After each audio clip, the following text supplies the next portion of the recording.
मोहतरम जनाब राना तनवीर हुसैन साहब वफाकी वज़ीर तालीम,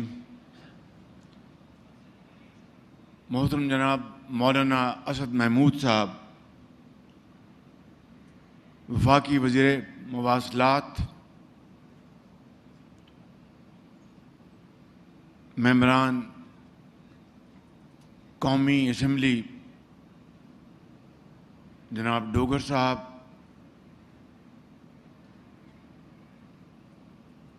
हुकूमत पाकिस्तान के आला अफसरान,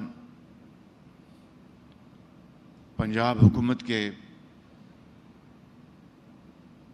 पुलिस और सिविल अफसरान, मेहमानान गिरामी, ख़वातीन हज़रात, अस्सलामु अलैकुम। आज मैं यहाँ पर आपकी खिदमत में हाज़िर हुआ हूँ ऐसे मंसूबे जिसका 100% ताल्लुक़ अवामी फलाह बहबूद से है और जिसके मार्ज़ वजूद में आने के बाद इस पूरे इलाके की न सिर्फ शक्ल बदल जाएगी बल्कि जो ट्रैफिक के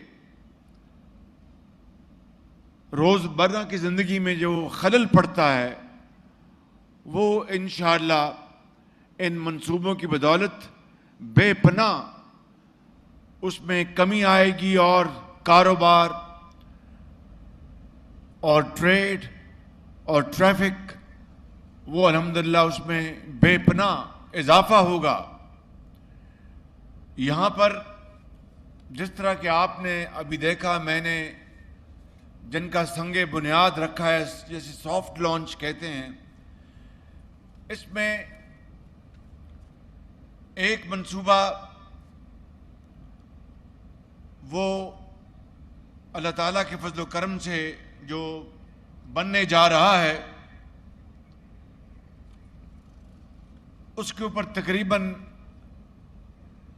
20 अरब रुपए की लागत आएगी। एम आई राइट कैप्टन?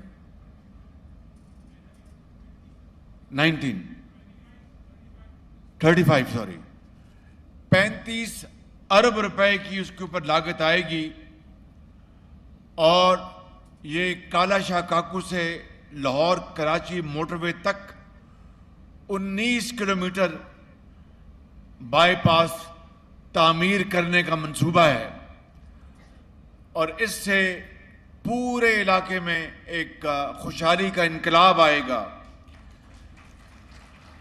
इसी तरीके से दूसरा मंसूबा लाहौर कराची मोटरवे, सगिया रोड और मेन रावी पुल तक का तोसी मंसूबा है जिससे कि बेपनाह अवाम को उसका फायदा पहुंचेगा। और तीसरा मंसूबा अब्दुल हकीम मोटरवे पर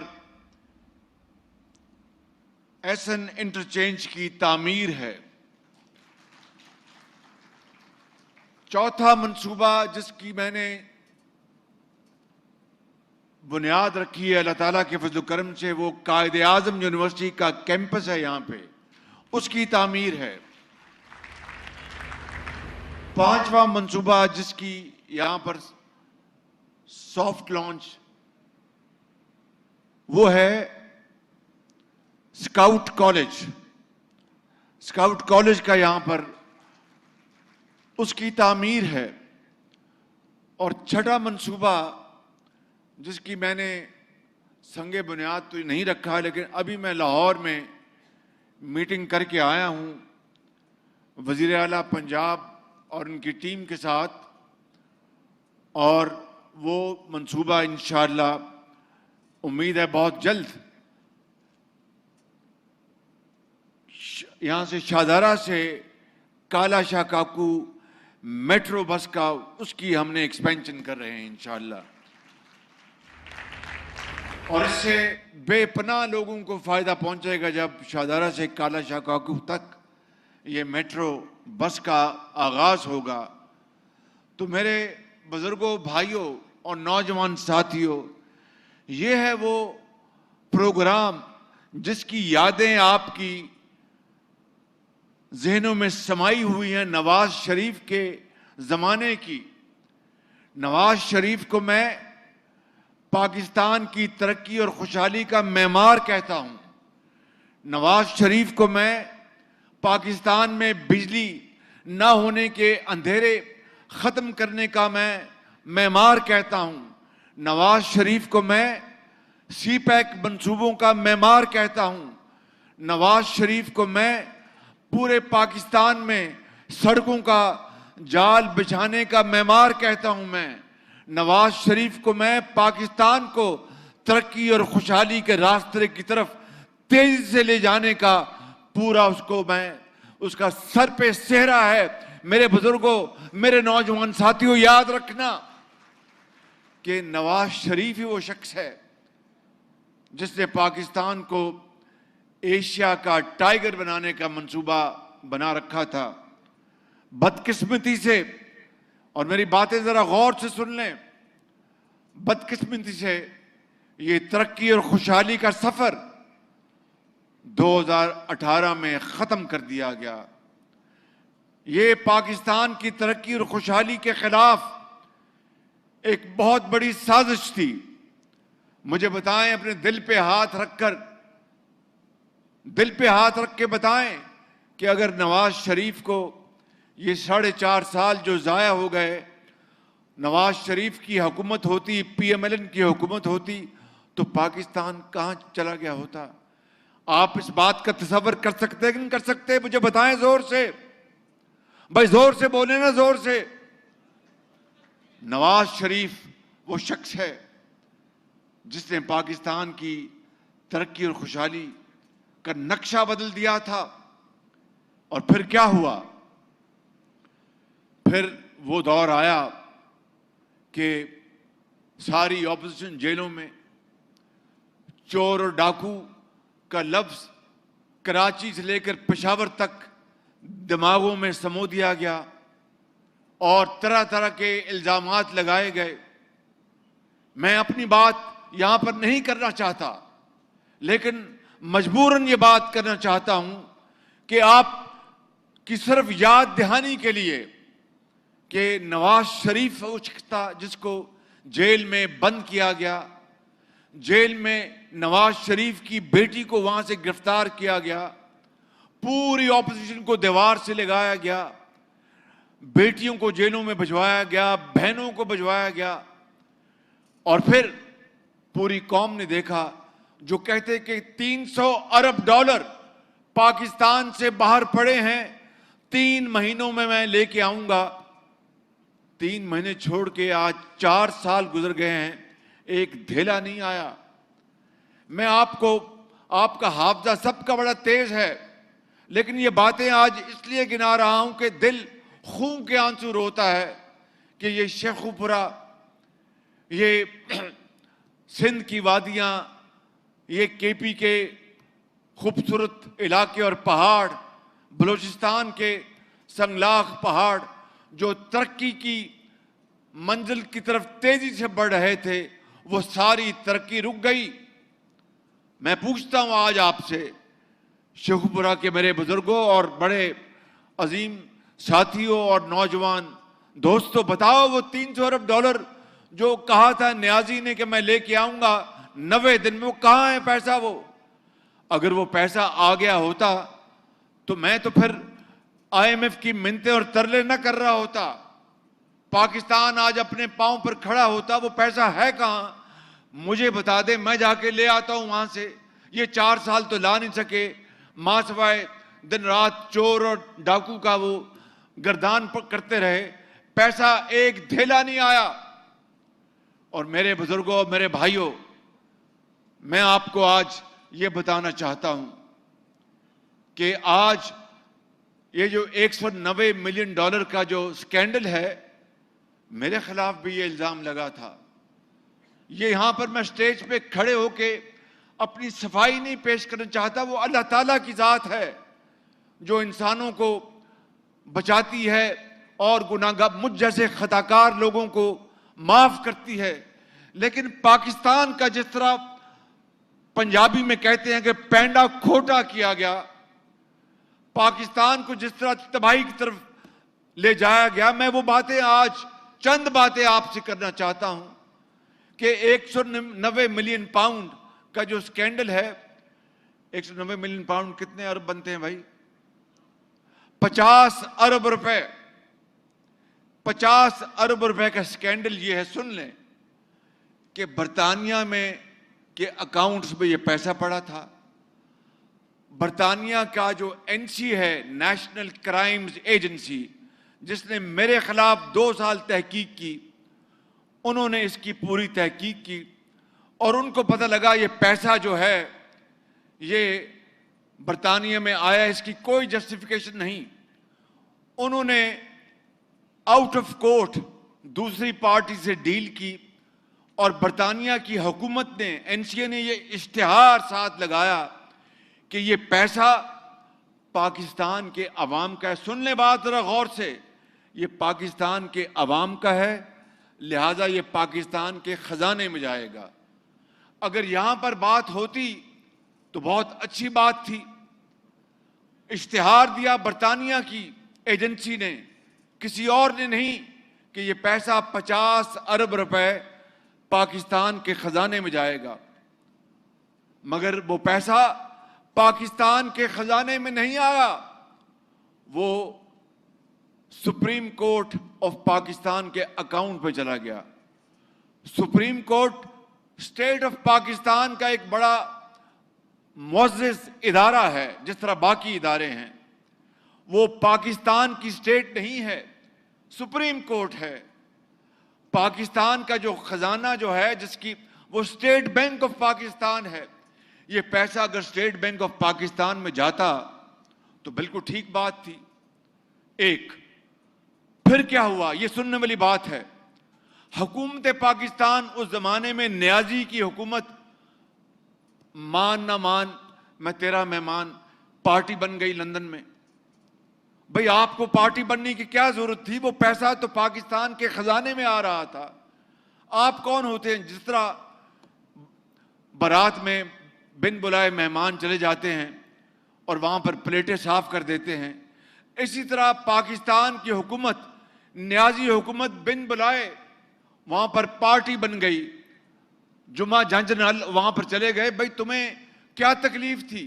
ये पैसा तो पाकिस्तान के खजाने में आना था। ये पूरे जो मंसूबे हैं, सुन ले मेरी बात, इन पूरे मंसूबों की टोटल लागत कैप्टन कितनी है भाई? तकरीबन 50 अरब के ये मंसूबों की लागत है। यही पैसा पाकिस्तान आ रहा था, पाकिस्तान के खजाने में। ये जो 50 अरब रुपए के मंसूबों की लागत इस पूरे इलाके के लिए, जो आज जिसकी मैंने यहां पर संग बुनियाद रखा है, 50 अरब अगर बर्तानिया से आता और पाकिस्तान के खजाने में जाता तो वो पैसा यहां पर लग रहा होता। वो पैसा पाकिस्तान के खजाने में नहीं आया। नंबर एक। अगली बात सुने, ताकि हमारे, देखिए फैसला आपने करना है इलेक्शन में। मेरे बुजुर्गों और भाइयों, जो फैसला आप करेंगे हम उसके आगे सर तस्लीम खम करेंगे, बिल्कुल। लेकिन हकायक तो आपके सामने आने चाहिए। झूठ और सच का आज फैसला होना चाहिए। हुकूमत पाकिस्तान ने एक तो पार्टी बन गई वहां पर और कहा कि ये पैसा स्टेट बैंक ऑफ पाकिस्तान के अकाउंट में जमा करा दें। 2, तीसरा, बंद लिफाफा काबीना में ले गए, पाकिस्तान की काबीना में, क्योंकि 2016 में सुप्रीम कोर्ट ने फैसला किया था कि वजीर आजम वो है जो काबीना फैसला करे, वजीर आला वो है जो सूबे की काबीना फैसला करे। लिहाजा उनको बमरे मजबूरी काबीना के पास जाना पड़ना था। बंद लिफाफा ले गए काबीना में और कहा जी इसके ऊपर आप मोहर लगा दें। ये इसी तरह ही है कि डोगर साहब की जमीन हो, नाम इनके हो, और कोई फ्रॉड करके बंद लिफाफा चला जाए वहां पर रेवेन्यू ऑफिसर के पास कि जनाब इसको आप मेरे नाम मुंतकिल कर दें, बंद लिफाफा, और उसको देखे भी ना कि ये किसकी जमीन है, कौन मालिक है, ये क्यों मेरे पास आया है। बंद लिफाफा, मैं ये मिसाल पहले भी दे चुका हूं, आज फिर देना चाहता हूं। खुदा ना करे उस बंद लिफाफे में ये कागज होता या फैसला होता या खत होता कि हम कश्मीर का सौदा कर रहे हैं, तो क्या वो काबीना का फैसला था? या मेरे मुंह में खाक, ये फैसला होता कि काबीना फैसला करे कि पाकिस्तान का न्यूक्लियर की जो ताकत है, एटमी कुव्वत, उसको हम सरेंडर कर रहे हैं, क्या खुदा न खास्ता ये फैसला होता? यानी काबीना ने वो न कागज देखा, न बहस हुई, बंद लिफाफा। और एक दो वजीरों ने जरूर बात की कि जनाब वजीर आजम हमें बताएं इसमें है क्या। उसने कहा इसकी फिक्र ना करो, बस आप इसको पर आमना सदकना कह दो। ये है 190 मिलियन पाउंड का मामला। मैं आज अपनी बात सिर्फ इसके साथ एक तकाबली जायजा पेश करने के लिए कर रहा हूं, ताकि आप इस बात को आज अच्छी तरह समझ जाएं और इन कैमरास के जरिए मैं अपनी टूटी फूटी जो बातें हैं पूरी कौम को पहुंचा दूं कि मेरे खिलाफ भी इसी एनसीए ने इमरान नियाजी के हुक्म पर, शहजाद अकबर के हुक्म पर पूरी तहकीक की। 2 साल जब मैं गरीबुल वतनी में लंदन रहा, मैं मुशर्रफ के ज़माने में, तो मैं कहाँ जाता, मैं बरतानिया में जब सऊदी अरब से वहाँ पर अमेरिका में मेरा कैंसर का मेरा ऑपरेशन हुआ, अल्लाह ने मुझे ज़िंदगी दी, मैं लंदन आ गया, तो मैंने कई मरतबा कहा कि मैं अपनी मेहनत करके कुछ रिस्क हलाल के लिए कोशिश करता, या मलका बरतानिया के जाके महल के बाहर बैठ जाता कि मेरे कुछ खैरात डाल दे मेरे प्याले में। तो जाहिर है कि अल्लाह के फजल करम से मैंने फैसला किया कि मैं मेहनत करूंगा। तो इमरान नियाजी के कहने पर इसी एनसीए ने, जिन्होंने ये 190 मिलियन पाउंड का हिसाब किया, उन्होंने मेरे खिलाफ 2 साल तहकीक की। अब जरा आप तकाबली जायजा ले लें, सिर्फ 1 मिनट लूंगा, और अगर मेरे खिलाफ 190 मिलियन पाउंड तो छोड़ दें, 19 पाउंड भी होते तो इमरान नियाजी की हुकूमत कहती कि उसको जनाब स्टेट बैंक के अपना सुप्रीम कोर्ट के अकाउंट में डाल दें। वो ना सिर्फ कौमी खजाने में लेके आते, पूरे दुनिया में मुझे नशर करते और हथकड़ियां लगा के मुझे जेल भिजवाते, नंबर 1। नंबर 2, वो मुझ पर मेहरबानी करते कि जाके बरतानिया में मुआहदा करते कि भी शहबाज शरीफ का ये 19 पाउंड का जो खुदा न खासा जो पैसा निकला है, इसकी तशहीर नहीं करेंगे। क्या वो बंद लिफाफे में ला के अपनी काबीना में कहते कि ये बंद लिफाफा है, इसको आप मंजूर कर लें? ये है वो जुर्म, मेरे बुजुर्गों, भाइयों और नौजवान साथियों, ये है वो जुर्म जो इतना बड़ा जुर्म है जिसके हिसाब नहीं। इसी तरह से इस कौम के जिस तरह दौलत को लूटा गया 4 सालों में, चाहे वो बीआरटी पिशावर है, चाहे वो मालम जब्बा है, चाहे वो चीनी और गंदम का स्कैंडल है जिससे अरबों खरबों रुपए पाकिस्तान के लुट गए, और दिन रात चोर डाकू। ये हैं वो मामलात जिसके ऊपर आपने बड़े दर्द दिल के साथ और ठंडे दिल के साथ आपने सोचना है और फैसला करना है।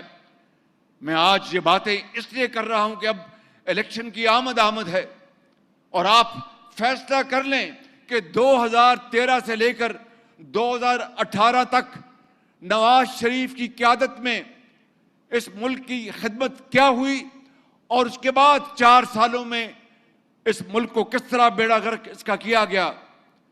IMF के साथ जो मुआहदा हुआ है वो मैं जानता हूं कि किस तरह हमने दिन रात मिन्नतें की, दोस्तों को कहा, और फिर अल्लाह ताला ने करम किया और IMF के साथ मुआहदा हो गया।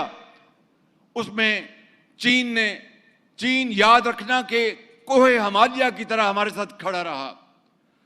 सऊदी अरेबिया जो हमारा ब्रादर मुल्क है वो चट्टान की तरह हमारे साथ खड़ा रहा। UAE इमारात वो हमारे साथ चट्टान की तरह खड़ा रहा। और इस तरह हमारे दूसरे ब्रादर ममालिक हैं, कतर है और दूसरे ममालिक। लेकिन IMF के हवाले से इन 3 ममालिक ने पाकिस्तान का भरपूर साथ दिया। मैं आपको उस खुदाए बुजुर्ग बरतर की कसम खाकर कहता हूं कि मुझे बाज़ औक़ात रात को नींद नहीं आती थी कि अगर खुदा ना खास्ता हम डिफॉल्ट कर गए तो फिर इस मुल्क का क्या बनेगा। मुझे लोग क़यामत तक मुझे नहीं बख्शेंगे कि शहबाज शरीफ तो पंजाब में ये करता था, लैपटॉप देता था, दानिश स्कूल बनाता था, सड़कें बनाता था, पुल बनाता था नवाज शरीफ की क़यादत में, भिक्की का पावर प्लांट बनाता था नवाज शरीफ की क़यादत में, और पूरे पाकिस्तान पंजाब की सड़कें और तालीम और अस्पताल और PKLI।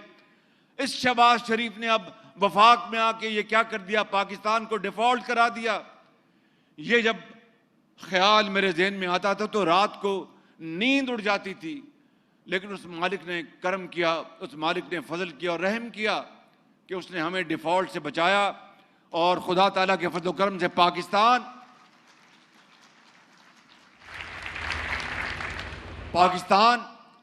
अब इंशाअल्लाह मैं आपको अल्लाह ताला के फजल करम से यकीन से कह सकता हूं कि अब पाकिस्तान अपनी सिमत में आ चुका है। इलेक्शन के बाद जिसको भी हुकूमत मिली, ये अल्लाह ताला को इल्म है, वो ज़रूर हम उसको कहेंगे आए काम करें और हम बाकायदा अपना हिस्सा डालेंगे। लेकिन अगर हमें अल्लाह ताला ने यह मौका दिया नवाज शरीफ की क़यादत में, तो सुन लो शेखुपुरा के बुजुर्गों, भाइयों और नौजवान साथियों, हम जान लड़ा देंगे, पाकिस्तान को उसका खोया हुआ मुकाम जरूर दिलवाएंगे इंशाअल्लाह ताला। और वही लैपटॉप्स खाली पंजाब में नहीं, पूरे पाकिस्तान के लाखों करोड़ों बच्चों और बच्चियों को सिर्फ मेहनत और सिर्फ उनकी दिन रात कोशिशों के बदले में मिलेंगे। अभी मैंने चंद दिन पहले सियालकोट में लैपटॉप्स का मैंने तकसीम की यूनिवर्सिटी की बच्चियों को। कुछ फैसलाबाद से आई हुई थी, कुछ और जगहों से आई थी। तो मैंने कहा ये लैपटॉप ये ना फैसलाबाद की वजह से मिल रहा है आपको, ना लाहौर की वजह से, ना कराची की वजह से, ना कोयटा की वजह से, ना पेशावर की वजह से। ये लैपटॉप मिल रहा है कि आपने दिन रात मेहनत की है और आपने फर्स्ट क्लास अपने मैट्रिक में और FA में नंबर हासिल किए हैं। आपकी माँ बाप की दुआएं और मेहनत और आपके प्रोफेसर और टीचर्स ने आपको दिन रात पढ़ाया लिखाया। याद करो मेरे दोस्तों बुजुर्गों, वो दिन याद करो जब मैं पंजाब में खादिम था आपका, तो जब मैं लैपटॉप देता था तो न्याजी साहब कहते थे ये रिश्वत दे रहा है बच्चों और बच्चियों को। 4 साल में, और मैंने क्या जवाब दिया था, मैंने कहा था कि मैं लैपटॉप दे रहा हूं, कोई क्लाशनकोफ नहीं दे रहा। और वही लैपटॉप्स, लाखों लैपटॉप्स आज पाकिस्तान के ये अजीम बच्चे और बच्चियां इससे तालीम हासिल कर रहे हैं, रोजगार हासिल कर रहे हैं, बैठे बिठाए अपने घर में। ये क्या एक, मैं समझता हूं कि बहुत बड़ी पाकिस्तान की हमारी जो नौजवान नस्ल है उसकी खिदमत थी। मैं आपको आज ये बताने आया हूं कि अगर हमें इलेक्शन में अल्लाह ताला ने मौका दिया नवाज शरीफ की क़यादत में, तो पूरे पाकिस्तान में लैपटॉप का हम एक जाल बिछा देंगे और तमाम बच्चियों और बच्चियों को इंशाअल्लाह उनका हक उनके घरों में पहुंचाएंगे। तो मुझे आप फैसला कर लेना। ये वही शख्स था जिसने कहा था कि 300 अरब डॉलर बाहर पड़ा है, मैं वो लेके आऊंगा। आपको अच्छी तरह याद है, टेलीविजन के गूगल में जाएं, वो क्लिप्स निकाल लें। तो मैंने तो लैपटॉप दिए तो कहा ये रिश्वत है, मैंने कहा ये क्लाशनकोफ, मैं क्लाशनकोफ देता इन बच्चों को, हेरोइन या कोकेन देता इन बच्चों को। आज खुदा ताला के फजल करम से ये नौजवान नस्ल आगे बढ़ रही है। अभी मैंने ये यूथ प्रोग्राम का जो ऐलान किया इस बजट में, उसमें सिर्फ 80 अरब रुपया है। काश मेरे पास, इस कौम के पास 80 अरब नहीं 8,000 अरब होता तो मैं इस नौजवान नस्ल के कदमों में निछावर कर देता और पाकिस्तान को अजीम बनाता अल्लाह ताला के फजल करम से। लेकिन वो मौका आएगा और जल्द आएगा, उसके लिए हमें कुर्बानी और इज़हार से काम लेना होगा। गरीब आदमी आज महंगाई के हाथों पिट चुका है, इसमें कोई शक नहीं। मेरा बस चले तो ये महंगाई का दौर रातों रात खत्म कर सके, लेकिन ये अलादीन का चिराग नहीं है। ये कोई फूके मारने से या जादू टूने से खत्म नहीं होगा। ये मुसलसल मेहनत और अमानत और दयानत से ये खत्म होगा महंगाई का दौर, और इंशाअल्लाह होगा, जल्द होगा। और अब हमने पूरे पाकिस्तान की तरक्की और खुशहाली के लिए हमने अल्हम्दुलिल्लाह जो प्रोग्राम बनाया है SFIC का, उसको मैं उर्दू में बता देता हूं। पाकिस्तान की माशी तरक्की का पहिया दोबारा तेजी से घुमाने का, उसमें चार जो फैक्टर्स शामिल है। नंबर 1, ज़रई तरक्की होगी तो पाकिस्तान बहुत तेजी से आगे जाएगा, ये हमारी नंबर 1 प्रायोरिटी है। दूसरी, इंफॉर्मेशन टेक्नोलॉजी, नौजवान नस्ल को हम जदीद अलूम के जरिए, हम डिजिटल जो टेक्नोलॉजी है, लैपटॉप्स हैं, दूसरे जितने भी, इनमें हम उनको आगे लेके आएँ, सऊदी अरेबिया भेजें, यूरोप भिजवाएं, पाकिस्तान के अंदर फ्रीलांसिंग करें, और दुनिया भर में हम ये अपने बच्चों और बच्चियों को काबिल बनाकर हम अरबों डॉलर कमा सकते हैं। तीसरा, मादनियात। आपको याद होगा कि चनेओट में 2008 में जब दूसरी मर्तबा अल्लाह ताला ने मुझे इस सूबे का खादिम बनाया था, तो चनेओट में इस गरीब कौम का खजाना दफन है, खाम लोहा। वो मुशर्रफ का दौर था। मुशर्रफ के सेक्रेटरी जो थे, उसका एक भाई अमेरिका में था। ये सुन ले बात, उसके नाम कर दिया वो खजाना। ना टेंडर हुआ, ना कोई बोली हुई, ना कुछ भी। तो जब मैं आया तो जिस तरह कहते हैं कि सर मुंडाते ओले पड़े, जब मेरे पास आया तो मैंने कहा ये क्या हुआ जी के ये मुआहदा हो गया। मैंने उसको कैंसिल किया, वो हाई कोर्ट चले गए। 4 साल हाई कोर्ट में हमने जंग लड़ी, लेकिन उसके बाद अल्लाह ताला ने कामयाबी दी। जिस जज ने फैसला लिखा, आज वो सुप्रीम कोर्ट का एक बड़ा मुअज़्ज़ज़ जज है, उसने कहा कि ये पाकिस्तान के अवाम का जो खजाना है उसके ऊपर डाका पड़ा है, इसको ना सिर्फ इसको कैंसिल करें बल्कि जिन्होंने ये मुआहदा किया उनको सबको पकड़ के नैब अंदर करे। उसको नैब तो हमारे खिलाफ थी उसके बाद, और नैब उन सबको, चोरों डाकुओं को, जिनको इमरान नियाजी दिन रात हमें कहता था, उन सबको क्लीन चिट दे दी। बाहर कैफ वो और बात है। मैंने फिर चनेओट के खजाने में जर्मनी, यूरोप, चीन से जो एक्सपर्ट था मैं उनको लेके आया, और फिर उसके बाद अगले 4 साल वहां पर दिन रात पूरी उसकी तहकीक हुई। तो पहला फेज मुकम्मल हुआ, जिसकी मालियत पहले फेज की खाली $4 अरब है।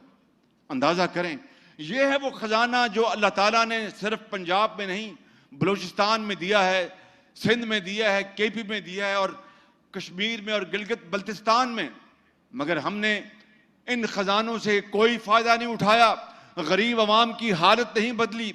अपनी जेबें भरने के लिए दिन रात हमने पूरी कोशिश की, और इल्जामात और मुखालफिन को जेलों में बंद करने के लिए कोई कसर नहीं छोड़ी। यही वजह है कि आज कशकोल है हमारे हाथ में। और जब मैं जाता हूँ दोस्त और बरादर ममालिक के पास, उनके सरबराहान बड़े पुरतपाक से मिलते हैं, लेकिन मैं उनके चेहरे देख रहा होता हूँ कि वो कह रहे हैं कि शहबाज शरीफ आ गए हो फिर मांगने हमसे। मेरे बुजुर्गों, मेरे नौजवान साथियों, इस तरह काम नहीं चलेगा, जिंदगी इस तरह बसर नहीं होगी। आए आज फैसला कर लें, और इंशाअल्लाह वो वक्त आ गया, अब फैसला कर लें कि हमने इज्जत की जिंदगी गुजारनी है या फिर बेकारी की जिंदगी गुजारनी है। फैसला ये हुकूमत का सरबराह आज मैं हूं, ये सबसे बड़ी जिम्मेदारी मेरी है, और उसके बाद दर्जा बदर्जा सबकी। मैं आपको आज बिला खौफ तरदीद कहना चाहता हूं, उस मालिक का हुक्म है, खुदाए बुजुर्ग बरतर का।